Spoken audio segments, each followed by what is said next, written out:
everybody, I'm Jeremy. Welcome to Live Wire Review. Today we've got something more of a used car review because this is a 2020 Hyundai Ioniq Ultimate. Now, as you may know, the Ioniq is actually off the market now because of the new Hyundai Ioniq 5 and the Ioniq 6. So if you're in the used car market, this might be something that you want to check out. Well, let's get into it. Well, we're going to start this video off with the numbers. Everybody always wants to know the numbers when it comes to an electric car, and with this one it actually does matter. As you might remember, the previous model to the 2020 Ioniq had an air-cooled battery and 200 kilometers worth of range. Now they've upped that with this one. This one actually comes with a 38.3 kilowatt hour battery instead of the 28 kilowatt air-cooled battery that was in the old model. Now the old model was still very efficient. It had such an excellent coefficient of drag that it was one of the most efficient vehicles on the market. Now this one with the 38.3 kilowatt hour pack is actually water cooled or coolant. It has a coolant loop. So that means that the heat pump can actually draw from that coolant loop just like it does in the Hyundai Kona electric. And what that means is you'll get longer driving range in the winter. Now the range on this one is 274 kilometers or 170 miles. And I've actually seen highway range tests where you can get that 170 miles on the highway. So that's pretty impressive. Now, as always, we do a back seat test in these cars, and we've tested it out. Only 2 car seats can fit in here. You definitely cannot fit a car seat in the middle of this car. It is way too cramped.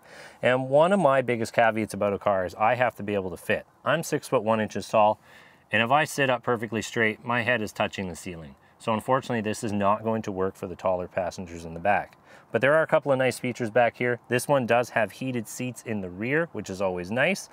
And it's got a couple of vents, so we do get heat in the back. There is still some leg room for you, fairly flat floor, but because this is a shared platform with the hybrid, there is a hump in the middle. So unfortunately, it's going to get in the way for any middle passengers. Probably only 4 adults can fit in here, and especially not if you're 6 foot 1 inches tall. So it's not going to be greatest for the road trips. Okay, we're going to talk about the trunk space in the back here. One of the advantages of an Ioniq over, let's say, a Tesla Model 3 sedan is this one is actually a hatchback. So despite the fact that you can't go quite as far in this car or have access to the superchargers, it is more practical because you have this wide open space where you can put all your luggage. Now this is the electric model, so there's a little bit less room than there is in the hybrid. This is a 23 cubic foot space or 651 liters with the seats up, but with the seats down, you get 59.3 cubic feet of space with the seats folded down, or that's 1,679 liters of space. And with this wide open, you're going to be able to fit a lot of stuff in there. Trip to IKEA, you should be able to fit those flat pack boxes, no problem. Now, there is no frunk in this vehicle, so you'll notice that the charging cable is actually in the trunk here, and there isn't any space down below to put this. So what you see is what you get. Okay, we're going for a drive in the 2020 Hyundai Ioniq Electric with the 38.3 kilowatt hour battery. So this is your typical Hyundai electric vehicle. It has most of the Hyundai features, and one of my favorite features from Hyundai is a heated steering wheel, and this is no exception. Now this is the Ultimate model. If you were to get the Ultimate model in the Kona, this would actually come with cooled seats, but this one only comes with heated seats and a heated steering wheel, but it does come with that heat pump system that came in the Kona as well, as we mentioned earlier. And that just means that you will have longer driving range in the winter. I estimate in most winter weather, you should only lose about 15% of your range at most, unless it gets below minus 25. Then you're going to cut your range in half like most electric cars do. And this one uses an automatic system for the climate control, and one of the nice features that Hyundai uses is they have a humidity sensor up here on the windshield.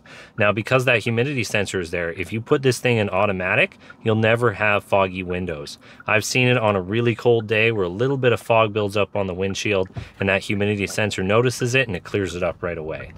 So this isn't your typical electric rocket ship. This one has 134 horsepower running through the front wheels, and it has a 0 to 60 time of 8.3 seconds. It's definitely not the fastest vehicle on the market, and you don't chirp the tires off the light. Unlike the Kona, where it comes with 201 horsepower and 291 pound-feet of torque, that one you can spin the tires. So basically in this market, you're going to be comparing the Ioniq to the Kona all the time because they both come up on the website. And that brings me to an interesting point. If you're looking at this vehicle, also look at the Kona. If there's a used Kona in your area, or if you're shopping new, you can still buy a Kona Electric new, but you cannot buy this vehicle anymore. This one's been discontinued. And I think there's a good reason for that one. Despite the fact that they made this more modern, they upped the range, and it's an excellent car. it falls about 100 kilometers short of what you require in the Western world, at least when it comes to electric vehicles, and that's range. So for example, in our Hyundai Kona, it's a 415 kilometer range. We can very easily drive all the way down to Toronto and back and still do it on one charge. You don't have to think about charging along the way. And in any vehicle other than a Tesla, it really is handy that you can make it there and back in one charge, because you have to plan your trip with these cars. You can enter it in the navigation and hope that those charging stations work, but it's just not as seamless as it is with a Tesla. There's not a lot to report in here. It is a Hyundai vehicle, very similar to an Elantra, except albeit with a hatchback setup, and that hatchback is very nice for loading parcels in. But it has a solid beam axle in the rear, and it's front wheel drive, with most of the weight hanging around the rear wheels. You're not going to be writing home about the suspension in this vehicle. The suspension works, it gets you from A to B, but is by no means a sports car. This car is not exciting around turns. It doesn't have that crazy get up and go. It's just your simple A to B car. It feels like you're in a Hyundai Elantra that's electric. So going back to that point about used vehicles, as we said, this one is discontinued. If you are looking at this vehicle in the used market, I'll use this one for example. We're selling this at Bourgeois Hyundai, and thank you for lending me this vehicle. Check them out, give the sales team a call if you're interested in this vehicle or anything else on the lot. And this one is selling for, in Canadian dollars, $30,600.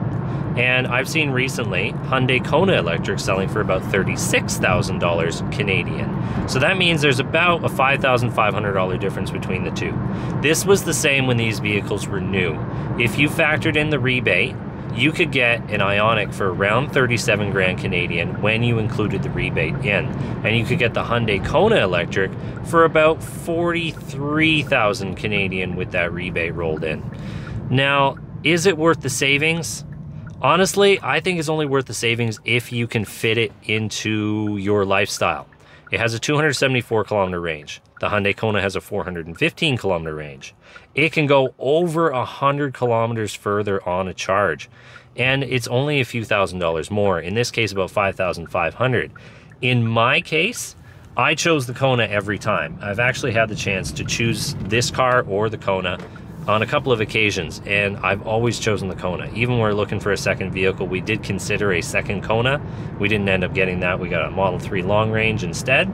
But this car just never met the bill, you know? So it works for a lot of people. It will save you $5.5 grand if you chose this over an equivalent Kona. And if you like cars, honestly, this is the better choice, because cars are lower to the ground. They just feel a little bit better in some ways. But the Kona is still the better car, because I know I like cars myself, but you have to get down low into them. And the Kona has that seating position that's very similar to the Kia Soul, where you're just perched up high and is really comfortable. It's very comfortable in here, but again, you're down low, so it's gonna hurt a little bit more getting in this car. So think about that when you're thinking about your purchase between one or the other. Now, it is a very nice place to be in here, and they've updated the infotainment system. We now get this beautiful widescreen that has a different view of everything on here. It shows you all your information at once. And one of the things that I appreciate about Hyundai electric vehicles is the fact that they show you everything that's going on.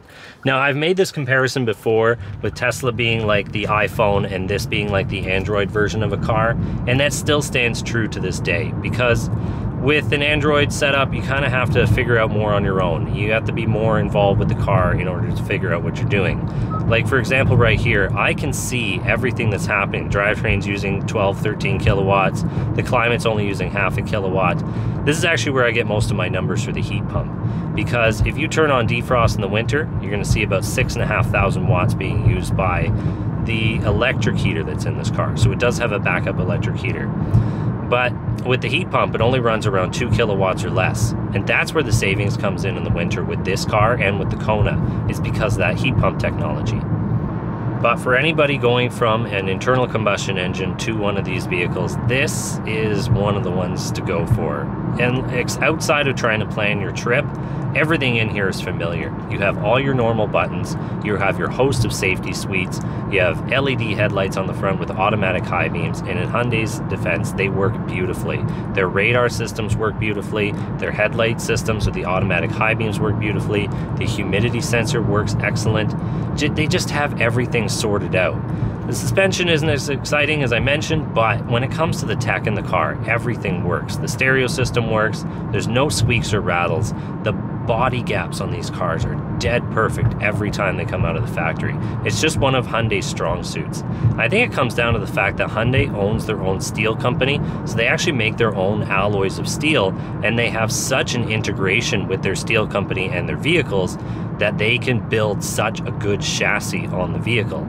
Everything else in the car is actually made from different manufacturers around the world, and they're put together. They seem to do that fairly well. As we know with some of their gas engines, they're not quite as reliable, but I have to say their electric products are fantastic. So I'm just going to bring back that range figure again, that 274 kilometers. Now, Hyundai does something very interesting with their electric vehicles. They lock out part of the battery. So that 38.3 kilowatt hours of energy that's available in its battery, that's what you're allowed to use. Some of the extra on the top is locked out and some on the bottom is locked out. That actually makes the battery last longer because you can't charge to 100% every time. Now, when you go to use 100% to 0% though, what they advertise is what you get. You get to use all of that 38.3 kilowatt hours of energy, and you'll get to use it for a long time. They basically hide the degradation, so when they advertise the car's range, you know you're going to get that range for a very long time, up until the degradation gets to a point where it starts to wear into what's available. But that won't happen for a few years. So the first few years of ownership in this car, you're going to be able to use all of the energy that is promised. Now, unlike, let's say, Nissan or Tesla or maybe a couple of the other ones on the market, they actually give you range below 0%.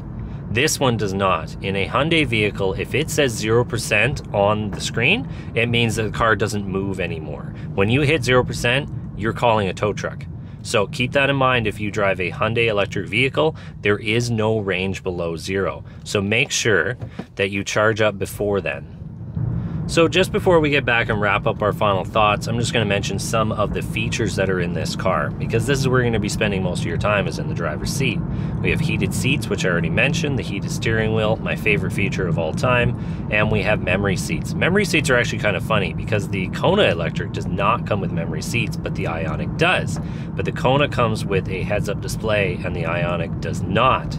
They both come with automatic windshield wipers, they both come with radar guided cruise control, and they both come with automatic up and down windows, at least in the front of this one.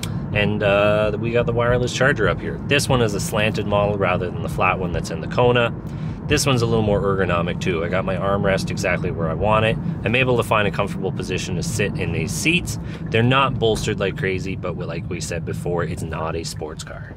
A couple other features that are in here is a navigation system, and this one actually includes data for the road, as in it'll tell you how much traffic there is ahead of you, and it uses HD radio usually to get that information. So sometimes it works, sometimes it doesn't. It depends what your signal is like in the area. Okay, we're pulling back into the dealership. I think we're going to wrap this one up and just finalize our thoughts on this vehicle. Well, we've gone for a drive, we've taken a look at some of the features and the range on this vehicle. Now we got to come up with our final thoughts. You'll notice that the Kona's been peeking out in the back corner of this video for a little bit now. And I got to wrap up my thoughts on this. I've actually had the chance to look at this car a couple of times. I've looked at the air-cooled model with the 200 kilometer range. I've looked at this one with the 274 kilometer range, and it just comes up a little short. Most of my drives, we're here in Canada, they're quite long. It doesn't quite make the trip all the way there and back. You know, if you go for the Kona, that's got a range of 415 kilometers. 415 kilometers can get you a lot. And we can get to Wonderland and back in one charge, no problem. We can go to my parents. We can go to Guelph and back sometimes if we take the back roads in one charge without having to stop. This car, you're gonna have to think over every trip. And because you don't have that navigation that takes you to the superchargers along the way, you got to plan it out yourself. So that means it could be a little bit more aggravating owning this vehicle, but there are the advantages that it has the CCS charging, it has the liquid cooled battery, it's not going to lose as much range in the winter as other vehicles. That heat pump is just incredible. So my final thoughts on it, you got to see if this is going to fit your lifestyle. See if this range is enough for you. It's one of the most economical electric vehicles on the market. Charging it and driving this thing is going to be so cheap. Well, if you found this video helpful, think about giving us a like or subscribing to the channel, and thank you for watching.